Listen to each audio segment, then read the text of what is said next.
Bagsak ang araw sa bubungan ng Orion Logistics Warehouse nang dumating ang itim na sedan na may plakang 1OLC, palatandaan na bumisita na naman ng tahimik ngulit makapangyarihang CEO na si Benedict Lau. Samantalang nag-aayos ng shipping manifest ang mga supervisor, sa malayo na may abala ang kargadorang si Lena Cruz sa pagbubuhat ng kahong doble ang timbang niya, suot ang kupas na tank top at maong na depitselang bulsa, pawisan ngunit walang bakas ng reklamo. Sa bawat hakbang ay kumikislot ang litid sa kanyang braso at sa bawat singhot ng alikabok ay iniisip niyang kailangan mapagtapos ang dalawang kapatid sa kolehiyo kahit pa kainin ng pallet jack at overtime ang kalusugan niya. Isang kalansing ng nahulog na kawad ang nagpalihis sa tingin ni Benedict habang nag-iinspeksyon. Nakita niyang nag-o-overbalance ang karton sa mini-loader at anumang oras ay pwede nitong lamunin si Lena. Hindi alintana ng dalaga, tuloy siya sa pagbubuhat ng kasunod na kahon kaya nang biglang kumalansing ang bakal at tumagilid ang makina, siya pa mismo ang sumalo sa kahon bago dumurog sa sahig. Bago tayo magpatuloy sa ating kwento, ikomento sa ibaba kung saan lugar kayo nanonood para malaman ko kung saan umabot ang video ko.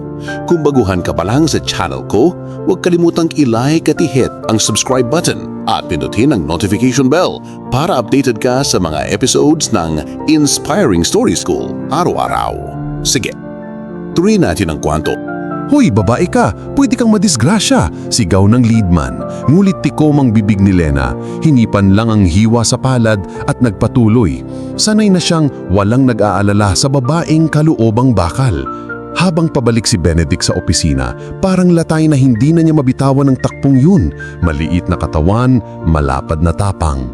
Kaya kinabukasan, imbes na mag-upper deck meeting, bumaba siyang muli sa warehouse. Ngayon ay nakamaong at may kaluno parang ordinaryong safety inspector. Laking gulat niya nang abutan si Lena na nag-aabang ng assignment sa pila. Patagong inamoy niya ang hangin at bakas ang alat ng pawis na hinaluan ng sabon. Palatandaang maligo man siya sa gripo, ay ligo siyang may dangal. "Miss, anong pangalan mo?" Pakunuwa niya, kunot noo kuno, pero lihim na sabik. Walang tingin si Lena. "Lena Cruz po, sir." At balik sa trabaho. Lumipas ang isang linggo ng incident review na pakay-pakayan ni Benedict at sa bawat araw ay palalim ng palalim ang paghanga niya sa dalaga. Huli nang umuwi pero maaga pa ring dumarating. Abot kamay ang forklift operator kapag inaanay ang makina at laging may dalang pandesal para sa guard na panggabi. Minsan, naaktuhan niyang hinuhugasan ni Lena sa lababo ang hiwa sa braso. Dahan-dahan siyang lumapit, inabot ang betadine at doon unang nagtama ang kanilang mata ng diretsyo. Mga matang parehong balot sa pagod, ngunit magkakasalubong sa kislap man respeto. "Hindi ka na ba napapagod?" Bulong ni Benedict, nakayuko ang ulo para hindi mahalata ng iba. Ngumiti si Lena ng payak. "Pagod, oo, pero hindi sa pangarap." Isang gabi, sumingit ang bagyong hindi ipinahayag ng pag-asa at binaha ang loading bay. Nagpanik ang empleyado at nagpumagtakasan ng mga tauhan, ngunit naiwan sa gitna ng rumaragas ang tubig ang isang truck na may lamang medical supplies na kailangan bukas sa ospital. Walang ibang may lakas ng loob lumusong kundi si Lena, bit-bit ang lubid habang nasa kabilang pader si Benedict na nag-oorkestra ng rescue. Nang sumubsob ang truck at muntik mag-drift sa ilog ng putik, nagtagpo sa gitna ang lubid at kamay nila. Magkasamang nangalawid hanggang maisadsad sa safety ramp ang kargamento. Sa sandaling yun, habang umaagos ang tubig at kumikislap ang kuryente sa poste, nagtanggal ng helmet si Benedict at lumitaw ang kilalang mukha ng CEO. Namutla si Lena, napaatras, ngulit pinigilan siya ng malambot na tinig. "Kalma, hindi kita pagagalitan. Sa halip, gusto kitang pasalamatan." Humugot siya ng maliit na singsing na palagi niyang bitbit, luma, yari sa pilak na minana pa niya sa lola at ibinigay. "Para maalala mong may nakakita sa tapang mo." Hindi sinagot si Lena, ngulit hindi rin niya itinatangi. Isinuksok niya ang singsing sa bulsa, parang lihim na totoo. Kinabukasan, nagkalat ang chismis. Nakita raw si CEO Lau na kausap ng pabulong ang kargadorang si Lena. Sabi ng iba'y siya raw ang bagong paborito. Sabi naman ng inggit na foreman, baka kontento si boss sa diskwento. Lumaganap ang hibog-hibong bulungan, ngulit alaala iyon ni Lena pagdaan niya sa aisle.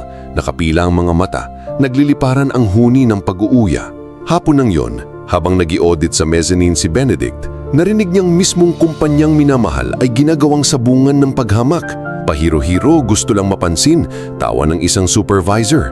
Init ng dugo niya ay pumalo sa sentido, kaya't bumagsak ang pen at bumuhos ang salita.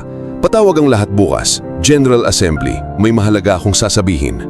Dumating ang araw. Nagsiksikan sa covered yard ang halos 300 katao. Manggagawa sa unang linya, supervisor hanggang executives na nakakurba ang kurbata.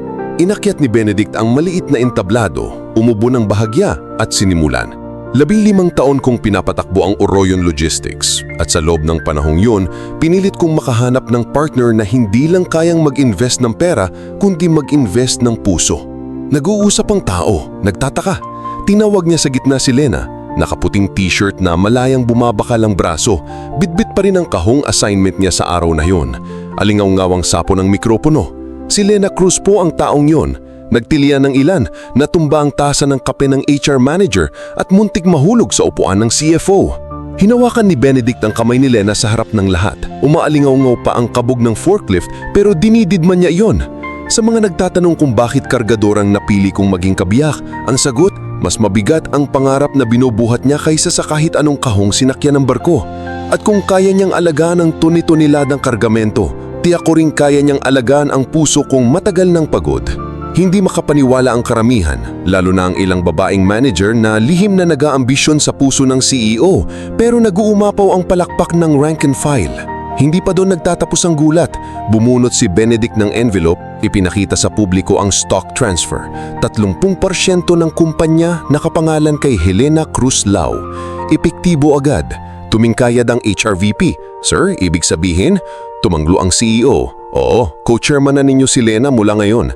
Lalong nagulantang ang masa, kasama na ang mga kargador na dati nagbibiro sa dalaga.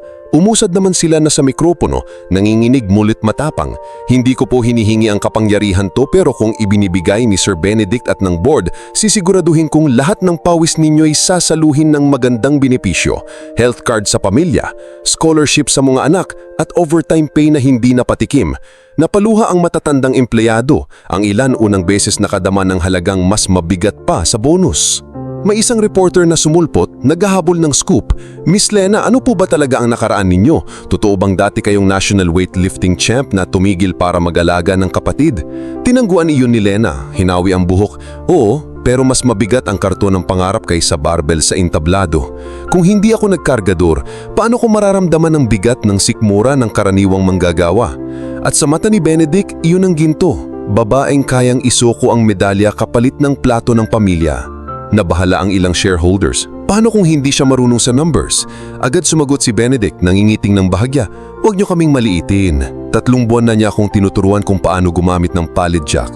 Ngayon naman, ako ang magtuturo sa kanya ng spreadsheet.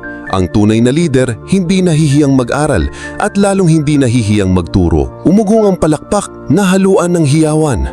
Makalipas ang ilang linggo, opisyal nang in-upload sa intranet ang wedding photo.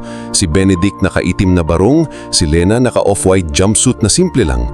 Sa likod ng frame halata ang pawis sa kanyang noo. Hindi na pinagpawisan ng kahon kundi ng sayaw sa reception kung saan ang mga forklift operator ang naging human chandelier.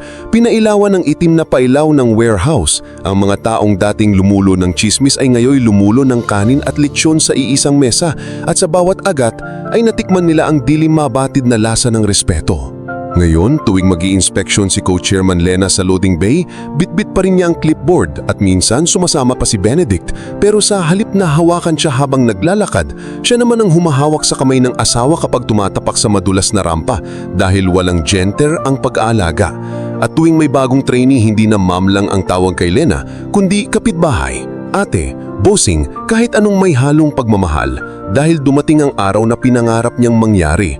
Pantay ang pagod, pantay ang dangal at ang pinakamabigat na kahon ay kayang buhatin ng lahat dahil magaan na ang hati ng respeto. Sa dulo ng pasilyo nakasangay sa pader ang lumang singsing na pilak. Nakalapat sa larawang kinuna nung gabing nilingon ni Benedict ang dalagang sumagip sa truck.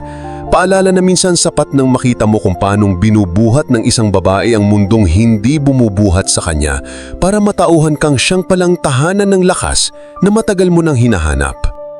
At dito nagtatapos ang ating kwento. May gustuhan mo ba ang ating kwento? May aral ka bang napulot? i-comment sa ibaba kung na-enjoy mong kwento natin ngayon, i-hit ang like button at huwag kalimutang mag-subscribe. Ang suporta nyo ay ang inspirasyon ko. Kita-kits bukas ng umaga, kaya stay tuned.